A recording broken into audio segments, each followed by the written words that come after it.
Ito mga kapatid ay ang regalo ng Panginoon sa pagkakaroon ng karunungan. Hindi lahat ng mapapansin mo, Sister Elaine, may mga hindi lahat ng hindi nag-aral ay hindi ibig sabihin tan GA sila. 'Di ba? Magtataka ka minsan Sister Grace, may mga minsan magtataka ka na itong taong to napakatalino. Ang pangit ng naging naging asawa niya ito. Matalino sa academics, pero sa pag-ibig, bopis. May taong ganon. Amen ba mga kapatid? So, hindi porke ikaw ay mataas ang pinag-aralan, hindi ibig sabihin alam mo ng lahat.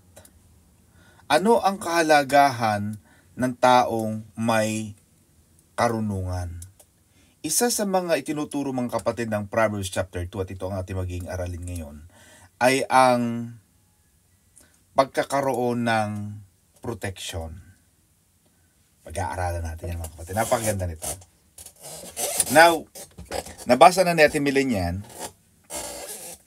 itong karunungan mga kapatid sa Proverbs chapter 2. Ang sabi rito is, "My son, if you receive my words."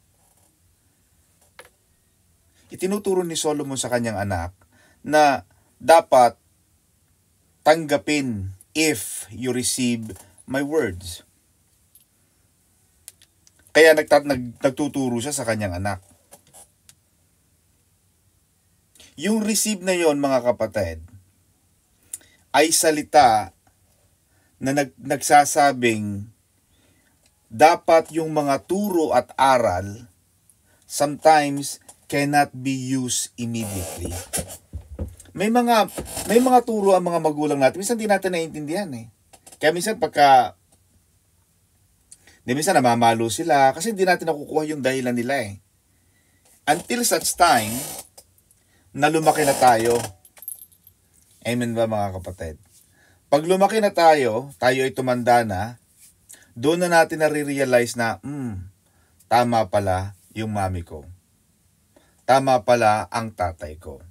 So may mga turo mga kapatid na hindi mo kaagad siya magagamit right there and then. May mga teachings na dapat mong i-treasure. Dapat mong i-keep. Kaya ang sabi Ate Milen, you have to accept. Ang parallel ng accept sa salitang Hebrew is to store up, to keep. So pag may mga teachings ka, you have to keep. Itinatago, ibinabaon, iniingatan. Because sometimes it will take time for you to learn the effects. Minsan, matagal mo bago mo siya may apply. At minsan, doon mo lang malalaman na tama pala yung kasabihan ng matatanda. Nasa huli ang pagsisisi. Di ba minsan may ganun tayo may mga turo na hindi mo agad siya nagagamit until such time na ikaw mismo sa sarili mo napatunayan mo tama ang kasabihan. Pag walang inipon, pag wala kang sinuksok, wala kang madudukot, pag walang tiyaga, walang nilaga, very casual, very cliche. Pero pag tinignan mo yung the profoundness of those words na pag hindi ako nagtrabaho, ang sabi ng Biblia, hindi ako dapat kumain. Pag wala akong dineposit, wala akong withdrawal. Kasi ang buhay is like that, mga kapatid. Ang sabi rito mga kapatid ko is, treasure my commands within you.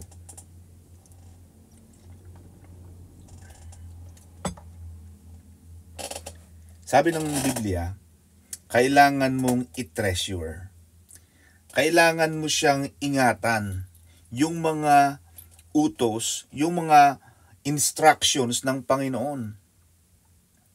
Because God's intention is that you make His wisdom our own.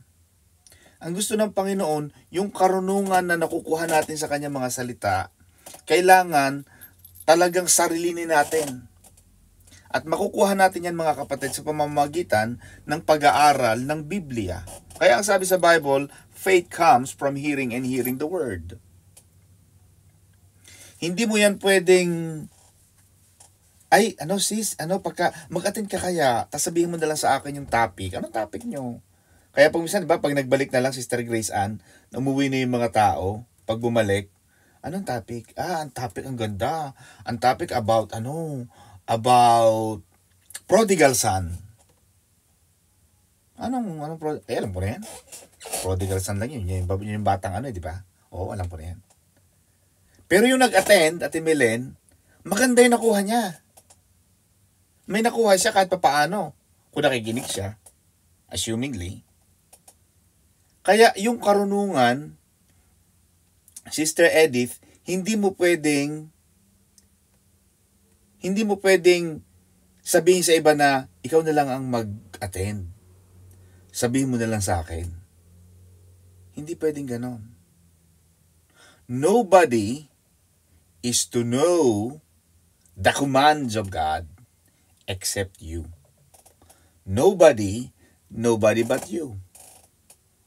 Ang trabaho ng pastor, mga kapatid, ang aming obligasyones ay tulungan tayo na lumago sa pananampalataya.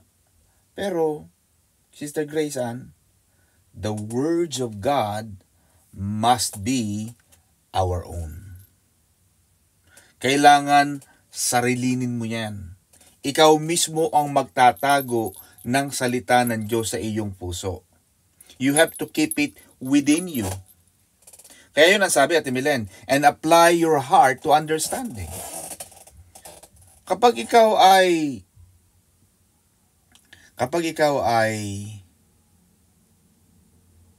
gusto mong matuto, may effort. Hindi yung nung high school, puro kakating classes. Kaya yung mga topic, hindi mo naabutan. Marami kang hindi naalala. Dapat may effort. The heart must be applied to understanding. Kailangan yung puso tinuturuan. Hindi yung lahat ng makita mong nilalang dyan, nai-inlove ka na. Lahat na lang. Amen ba, mga kapatid? Tinuturuan yan. Tinuturuan ang puso. Di ba sabi ni Donna Cruz, kapag tumibok ang puso,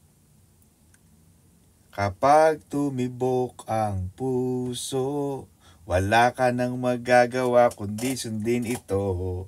Ganun ang puso niya Sister Mary Jane Di ba? Pag tumibok ang puso, nako, siguradong huli ka, sabi ni Donna Cruz. Pero sabi ng Biblia, the heart must be applied with understanding. Kailangan connected yung puso natin sa kaalaman. Otherwise, ibubulit ka niyan. Because sometimes, most of the time, Sister Anzara, heart is deceptive. Minsan madaya ang puso. Minsan madaya ang emosyon. Kaya kailangan ng karunungan. Discernment and understanding, kailangan yung pagkakilala ng tama at mali. Pagkakaroon ng pag-aninag. Yung kutob. Pag kinutubang ka, medyo binibigyan ka na ng Panginoon ng hindi naman siguro paraging tama, I'm not sure. Pero yung kutob kasi para sa akin, mga kapatid, there is something there. Maaaring mali ka, hindi naman siguro 100% all the time. Pero checkin mo rin. Baka totoo yung hinala. Diba? So, karunungan yun. Wisdom, discernment, understanding, you have to chase it. And you have to treasure it. Na para siyang nakatagong kayamanan. At ang tao daw na naghahangad matuto, yung talagang gusto matuto, gusto matuto eh. Ganoon talaga. Kanina nakita ko si Brother Alep. Yung anak ni Brother Jyrek, si Bowex. Bata pa yon, nakikita ko tinuturuan lang ni Pastor Paul, mag-gitara, lilita-gitara. Sabi ko, nung unang panahon ko, tagal pa siguro tong bata na ito. Kasi bata pa siya. Maliit pa lang, siguro mga 5 taon pa lang. Parang ukulele lang yung ginaganon-ganon. Pero alam mo yung bata, Sister Milen, nag-aaral talagang gusto niyang matuto. Alam mo, kanina nakita ko, ginagigitara na siya. Kasabay na siya ni Brother Jeremiah, ni Pastor Paul, kasabay na siya ng mga music team ng Qatar. Ang music team ng Qatar, ang gagaling. Talagang hasang-hasayan sa main church. Anong gusto kong sabihin, mga kapatid? Because Bowex wanted to learn, he pursued wisdom. Talagang hindi niya tinigilan kundi sa natututo. Ganun talaga, mga kapatid. Gusto mong matuto sa buhay, kailangan mong pag-aralan kung paano ka magiging masaya, matagumpay. Mga kapatid, kailangan na talagang inaaral natin, pinupursue. At when we pursue wisdom, the Bible says we will never be disappointed. Kaya lang, seryoso dapat ang paghahanap. Amen ba? Okay din naman itong wala ka rin namang ginagawa. Pero kahit ako naglalakad ako, dala ko yung phone, dala ko yung aking headset, naglalakad ako, nakikinig ako, nag-aaral ako. And kahit pa paano may natututunan ako. Yun ang maganda, mga kapatid. Because ang karunungan ay hindi inire-reveal, hindi ibinibigay sa mga tamad. Pag ikaw tamad, pipindutin mo na lang yung link, makikinig ka, hindi mo mapindot, parang may nana ang kamay mo, parang may pigsa. Kailangan pang tawagan, kailangan pang itag sa Facebook para umattend. Therefore, wala yung persistence, wala yung pursuit, wala yung genuine interest to learn. Kailangan laging amuin para umattend. Buti sana kung bata ka, pero kung matanda ka na, mga kapatid. Kaya maraming tao, palpak ang buhay. Hindi na tumama, lagi ng sala, lagi ng sablay, reyna ng sablay, reyna ng pagkakamali, reyna ng... Kasi hindi natututo. Kaya tama yung kinanta ng Menudo, Sister Ne. Alam mo yung kanta ng Menudo noong mga 1980s? Di na natuto. Maraming taong ganon. Normal na magkamali at lahat naman tayo ay bahagi niyan. Naging biktima. Pero mga kapatid, may panahon din tayong matuto. Life is too short to keep making the same mistakes. Napakaikli ng buhay. Huwag mo nang masyado pang paikliin. Maikli na nga, pinapaikli mo pa dahil sa pagkakamali mo. Kaya ang itinuturo ng Panginoon ngayon, magkaroon ng karunungan. Kita mo nga naman, Sister Cecily, yung mga taong gustong yumaman, ano? Yung mga taong gustong yumaman, walang gagawin yan kundi mag-part-time, overtime, sideline. Lahat ng network papasukin. Mga networking, lahat ng mga paluwagang pasikipan, ending, ripa, lahat pinasok. Diba, Sister Milet? Kasi totoo yun. Kasi yung gusto yumaman talagang gagawin niyang lahat para magkaroon siya ng maraming pera. Pero ako sa inyo, mga kapatid, para sa ating mga anak ng Diyos, ang inyong pagsumikapan ay ang hanapin ang kayamanan, ang kaligtasan. Patuloy na magpalakas, magpatibay ng pananalig sa Diyos. Ano ang sabi ng Biblia, Sister Milen?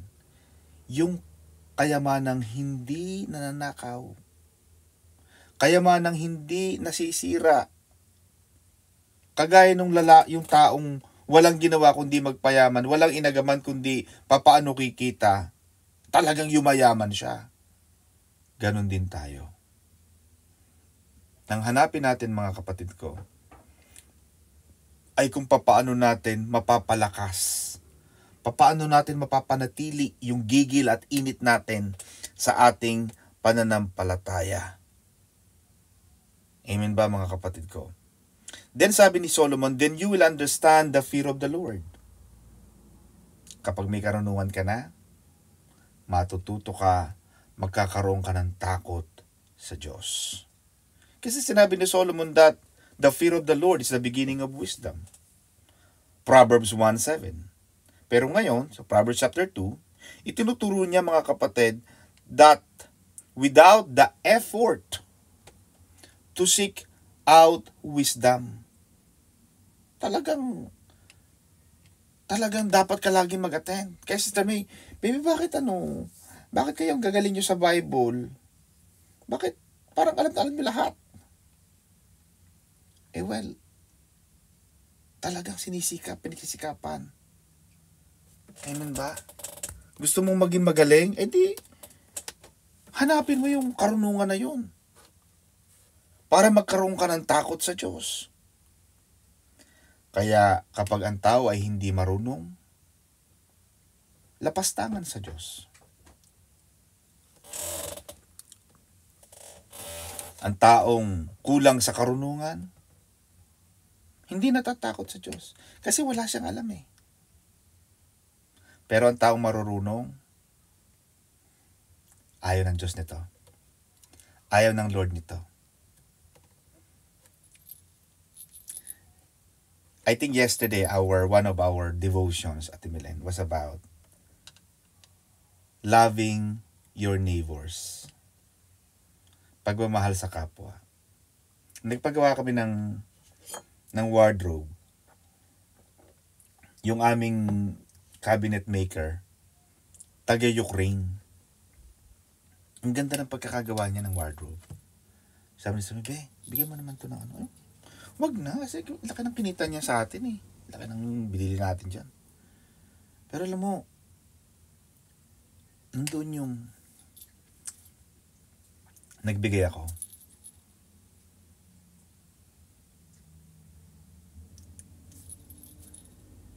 Sabi ko, ito ay para sa'yo. Alam mo nung pagkabigay ko, Ate Milen, sabi nung, super kumita na rin siya doon sa, kasi yun naman ay company, so kumita na siya sa company. Pero sabi ko, no, this is not from your company, this is from us. We say thank you. Bilang pagpapasalamat. No, that's a lot. Sabi ng lalaki, that's a lot. No, this is for you and your family. You can go shopping and take them. Alam mo, pagkabigay, nakikita ko yung mata niya, kasi mga puti ang mga mata, puti talaga sila eh. Hindi mo naman mararamdaman kung hindi mo makikita. Alam mo, nung pagkabigay ko, tumalikod na siya. Pero naramdaman ko yung saya. At alam mo yung saya, kahit because there is a spirit in you that lives within you, that teaches you to do the right thing. Yung Diyos, Espiritu na nasa sa loob mo, na nasa sa puso mo, nasa pagkatao mo, tinuturuan kanyang gumawa ng tama. Yun ang magtuturo sa iyo kung paano ka maging masaya. At ang taong laging gumagawa ng tama dahil marunong siya, kasi hindi mo naman malalaman ang tama kung hindi ka marunong eh.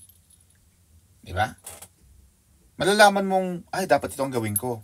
Because you know. Alam mo, ito ang sabi ng Bible, ito ang sabi ng Panginoon eh. Ganito gagawin ko. And when you do that, you are happy. Because you are knowledgeable. You understand. And when you understand, you're happy, you do the right thing, you are protected. Walang taong mananakit sa'yo. Walang taong manghahunting sa'yo. Walang taong hahanapin ka para saktan ka, para gawan ka ng masama. Bagamat may mga tao laging may mga baser, pero kung malinis talaga ang konsyensya mo at paninirang puri lang naman ang ginagawa nila, Diyos na ang kalaban nila. Pero ikaw na nagkaroon ng karunungan dahil nauunawaan mo, nalalaman mo ang benepisyo ng karunungan, nauunawaan mo ang sinasabi ng salita ng Diyos, bilang anak ng Diyos, nagiging masaya ka, protected ka. Sa madaling salita, Ate Milen, yung knowledge of God refers to the personal intimacy with Him through obedience to His Word. Ayan. Yung pagkakilala sa Diyos, yun ay ang pagkakaroon mo ng malapit na relasyon sa Kanya sa pamamagitan ng iyong pagsunod sa Kanyang mga salita. Kaya ang sabi ni Jesus, Sister Grace Ann, if you love me, you will keep my word. Sabi mo, mahal mo ako pero bakit iba ginagawa mo? Diba? Kaya sabi ng Panginoon, if you love me, you will follow my word. If you abide in me, I will abide in you. Me and my Father will go to your house and will eat with you. Yun ang mahalaga doon, mga kapatid. Mahalaga laging nakakapit tayo doon sa puno. Yung karunungan na yon, mga kapatid, ang magtuturo sa iyo. Kaya nga sabi ko nga, Sister Rubia, sa mga dalaga, ang kukuhanin ninyo, mga kapatid, Pastor, attorney, ano po yung mga dapat tandaan para mag-asawa? 2. Una, dapat yung mapapangasawa mo, dapat mabuting anak. Pag mabuting anak yan, very likely, hindi naman siguro lahat, pero madalas. Pag ang isang bata ay mabuting anak, maganda, mabuting asawa yan, may tendency maging mabuting asawa. Kaya bago ka mag-asawa, puntahan mo muna sa kanila. Ano ang trato niyan sa magulang niya? Kung ang trato niya sa magulang niya, basahan, nakakaisa pa lang ang nanay niya, nakasampu na siya, manda ka. Therefore, hindi ka marunong. Kasi binibigyan ka na ng Panginoon ng foresight Binibigyan ka na ng Panginoon ng overview. Ito ang magiging buhay mo. Ngayon, kung tumuloy ka, problema mo na yan. Huwag mo nang sisihin ng Diyos. Pangalawa, malapit sa Diyos. Pag ang tao malapit sa Diyos, Sister Ne, yung Diyos, yung Jesus na nasa sa taong yon ang magtuturo sa kanya para maging totoo, para maging tapat at mapagmahal sa iyo. Pag yan ang nakuha mo, 2 yan, masaya ka na. Ikaw na ang pinakamasayang nilalang sa balat ng lupa. Wala nang tatalo sa iyo. Mabuting anak, malapit sa Diyos, maliban na lang na talagang nagbago. Pero kung hindi magbabago yung tao na yun, mga kapatid, para ka nang tumama sa sweepstake. Para ka naka-jackpot. Wala kang mali. Tinuruan ka ng Panginoon hindi ito tsamba. Hindi tsamba ka, mga kapatid.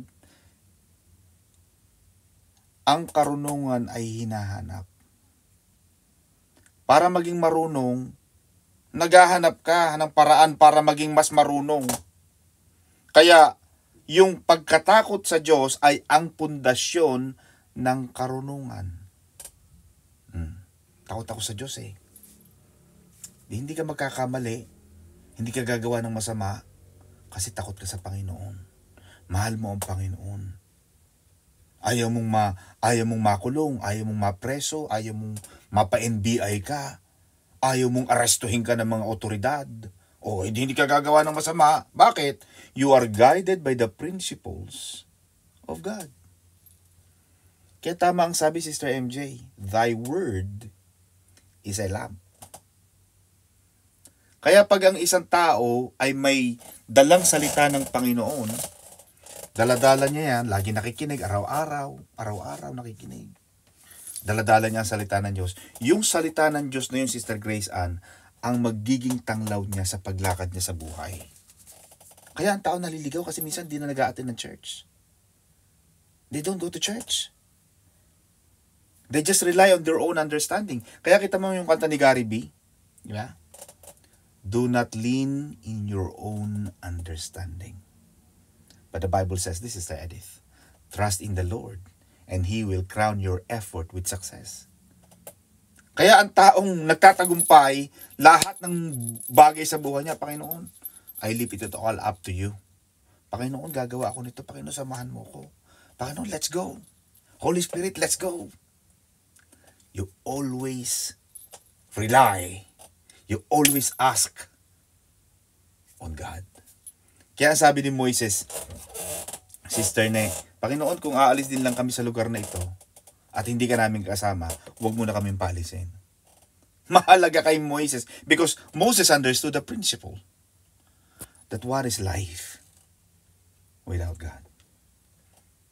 Ano pang itinuturo mga kapatid because of the time? The Bible says that He is a shield to those who walk uprightly. Yun daw karunungan na isang panangga sa mga taong lumalakad ng may katuwiran. Kaya ang Panginoon hindi lang nagbibigay ng karunungan sa pamamagitan ng kanyang mga salita. God also actively works to defend, guard, and preserve those who walk in His ways. Kaya ang sabi ng Panginoon, Sister Mary Jane, huwag kang lalakad sa kaliwa o sa kanan. Don't go to the right or to the left. Sabi ng Panginoon, you will walk direct. You will walk upright. Hindi ka lang bibigyan ng Panginoon ng karunungan, mismong siya, Sister Grace Ann, He will work actively to show you that by just listening to His word, He will protect you, He will defend you, He will guard you, and He will preserve you. Kaya Deuteronomy 28 verse 1 to 14 is a profound verse. Ang sabi ng Panginoon, if you will hear to the voice of the Lord thy God. Yung hearing, yung obedience is already wisdom. Kaya yung mga batang masunurin sa magulang, matatalino yan. Kasi alam ko, ito mga magulang ko, matatanda na ito eh. Twice as much as of my age. Baka papunta pa lang ako doon, ipabalik na sila. Di makikinig na lang ako sa kanila. Natututo. Because they obey the word. Kaya obedience is connected to wisdom. Yun ang sinasabi ng salita mga kapatid. Mismong yung salita ng Diyos ang magpuprotekta sa mga taong lumalakad ng may katuwiran. Ang tao, wala ka namang ginawang masama sa kapwa. Ba't matatakot? Kahit pumunta ka ng tundo, kahit pumunta ka ng sa waray-waray, walang mananakit sa'yo. Kasi wala ka namang ginawang masama. Amen ba mga kapatid? Then you will understand the righteousness and justice. Pagka daw may karunungan ka natin mauunawaan mo ngayon ang katuwiran at ang katarungan. Diba? Hindi yung may nagsabi lang sa'yo, nasabi na ganun, ganito ka. O sabi ng kapitbahay, ganun. Hindi. Pero sa totoo lang, sasabihin mo, pwede mo sabihin na, pero in some way, pwede rin may tama din sila Diba? Ang taong, kaya, lalo na kami, as a qualified lawyer, as a qualified attorney, hindi kami basta-basta na, kaya lagi kami lumalaban sa court because most of the time, hindi pwedeng hearsay lang. Hindi pwedeng sabi lang na ganito, tapos paniniwalaan na. No. Kailangan. Totoo ba? So yung karunungan mga kapatid, magtuturo sa atin kung paano tayo magkakaroon ng katuwiran at katarungan. Kasi pag marunong ka na, alam mo, for example, sa parking ko, Ate Milen, sa parking. Pag nagpa-park ako ng kotse, lagi kong inaalala. Kasi minsan yung sa parking namin, ay, may kotse na nakapark opposite sa car ko, sa kabilang kalsada. So, itong kalsada, nandito ako, nandito rin yung kotse na isa. So, dalawang parking. So, ang dadaanan lang ng mga dadaan sa National Highway, dito lang sa gitna. Iisipin ko, pwede naman ako dito kasi malapit lang to sa bahay ko Bahay ko naman to Pero hindi. Iisipin mo pa rin, pero masisikipan yung iba baka may dumang malaking truck, hindi masyadong kasya, baka ma-aksidente ako, baka ma-aksidente yung mga anak ko, mahalabid kami. Kaya doon ko na lang sa itatago, sa mas malayo-layo. Bagamat may 1 metro ang layo sa bahay ko at maglalakad ako ng konti, safe naman ako. Karunungan. Meron ako naalalang driver, Sister Arlene Lusong.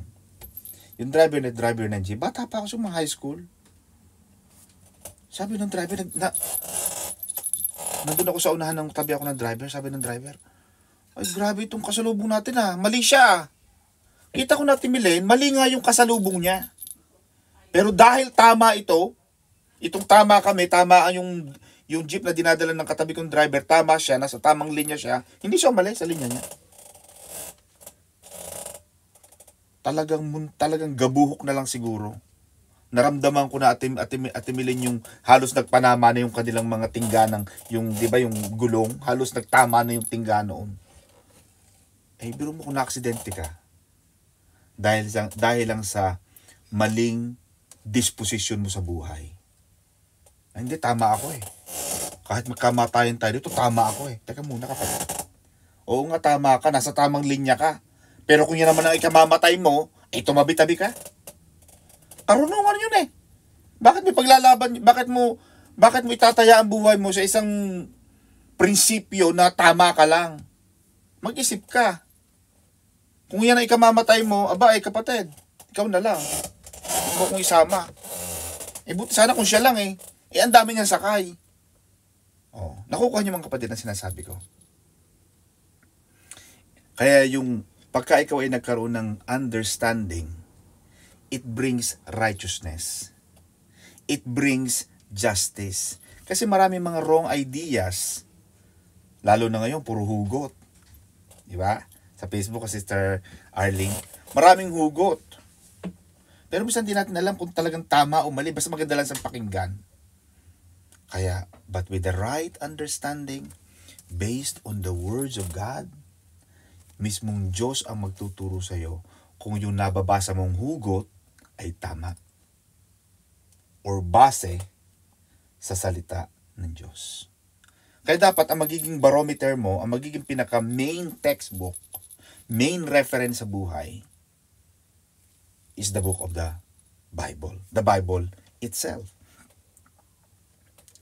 Then you will understand righteousness, yung mga tinuturuan ng Panginoon sa pamamagitan ng kanyang mga salita na natututo, nagkakaroon ng understanding, will understand the law of justice. Naalala mo yun, Sister Lorraine, yung kay Haring Solomon? Sabi niya, Haring Solomon, may 2 nanay. Ay, mahal na hari, ito pong babaeng ito, si Nanay Juan, ito si Nanay 1, ito si Nanay 2. Sabi ni Nanay 1, ito pong si Nanay 2, ninako po niyo anak ko madaling araw. Ipinagpalit po niya yung anak niyang namatay. Sanggol. Binigay niya po sa akin yung patay na anak niya, samantalang yung anak ko naman ay buhay. Kaya pagising namin, ang anak ko na ang patay. Di ba? Natatandaan mo yung Sister Esther? Wala nga makaalam kasi wala namang CCTV noon. Wala namang testigo. Paano natin malalaman kung sino talaga? Siyempre, bata pa yan. Ang mga mukha naman ng mga Jewish, halos magkakamukha, parang Pilipino. Singkit pa, mga bata pa, sanggol pa Anong sabi ni Solomon? Sige, kawal, akin na yung espada. Hatiin yung bata. Total yung isang bata, patay na, tapo na yun. Bata na lang, hatiin. Nung hahatiin na nung kawal yung bata, Nako! Sabi nung nanay, ng isang nanay, wag na po, bigay nyo na lang po sa kanya. No po, ayoko po saktan ng bata kasi po, masasaktan po yung bata. Sabi nung nanay to, oo nga po, hati na lang po natin, para po hati kami. Ano sabi ng hari? Isang hangal na nanay, yung nanay na umiiyak na ayaw niyang saktan ng kanyang anak, ibigay sa kanya ang bata dahil siya ang totoong nanay. Nakukuha mo yung point? Pag ang isang tao ay may mataas na level ng karunungan, magkakaroon ka ngayon ng understanding about justice. Ipaglalaban mo ngayon ang katarungan. Ay hindi. Kasi ito ang tama, ito ang dapat Mali sila. Eh dahil marunong ka, yun ang ituturo sa iyo ng Panginoon. Magkakaroon ka ng kaalaman tungkol sa awa. May mga tao na walang ginawa kundi mamalimos. Pero dahil marunong ka, mararamdaman mo, itong taong to dapat kaawaan. Yan si Sister may sinasabi yan eh. May sinabi yan na, may napanood daw yan na parang sa online, nakita daw niyo yung tao talaga timilin. Wala siyang ginawa, wala siyang nagawa kundi tumawag at magpadala ng pera sa taong kanyang nakita sa online. Hindi ko alam kung tama ako, pero parang gano'n. Bakit? Karunungan din yun eh. May mga taong nahingi pero hindi ka maaawa. Pero dahil sa karunungan ibinigay siya ng Panginoon, mararamdaman mo, it's time for you to be a blessing to this person. Kapag ikaw ay marunong, tama ang ginagawa mo. Pag ikaw ay marunong, alam mo ang katotohanan. Ano sabi? Ang katotohanan ang magpapalaya sa'yo. Bakit? Isinulat ng Panginoon yung mga katotohanan, justice, mercy, righteousness sa ating mga puso. Amen ba mga kapatid? I hope may natututunan kayo. Last 9 minutes, Kuya Unad. And every good path. Now, ang lupa, mga kapatid, Sister Rubian, ang lupa, malambot. Amen? Kaya sa atin sa Batangas, meron tayong pilapil. Diba? Alam mo kung saan ang daan ng mga tao. Bakit? Ano siya eh? Inaapakan ng inaapakan. Hanggang sa lumubog ang lupa. Ganon din yung mga gulong ng mga wagon o yung parang mga parago sa atin. O kaya sa kalesa.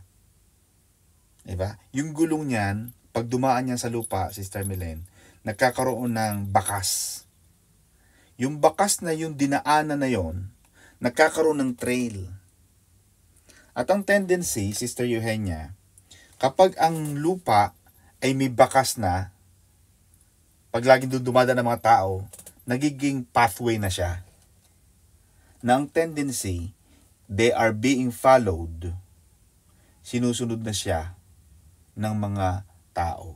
Kapag natuyo at tumigas, sinusunod na siya ng mga tao. Yun na ang dinadaanan nila kasi matigas na siya eh.